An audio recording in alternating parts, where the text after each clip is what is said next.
ওহে শ্যাম তোমারে আমি নয়নে নয়নে রাখিব, ভালোবাসার পানের খেলে মুখে দেব তৈলে।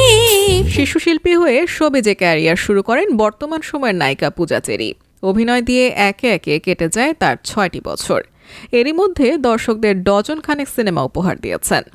সম্প্রতি এক সাক্ষাৎকারে অভিনেত্রী জানান সত্যের পক্ষে থাকতে পছন্দ করেন, পাশাপাশি কখনো তিনি সুবিধাবাদী ছিলেন না বলে দাবি করেছেন।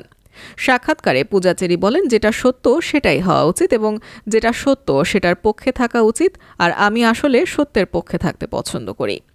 সাম্প্রতিক ঘটনার বিষয়ে অভিনেত্রীর ভাষ্য, আমরা সবকিছু ভালো লাগে, নতুন বাংলাদেশে পুরাতন বাংলাদেশ, সবকিছু মিলিয়ে বাংলাদেশকে আমার খুব ভালো লাগে।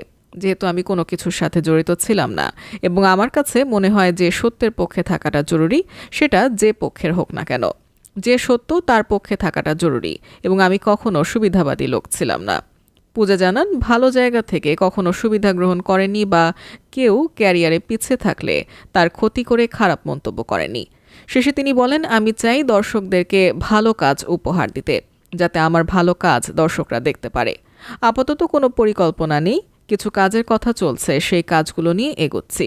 উল্লেখ্য, পোড়ামন ২ সিনেমা দিয়ে নায়িকা হিসেবে অভিষেক হয় পূজা চেরির।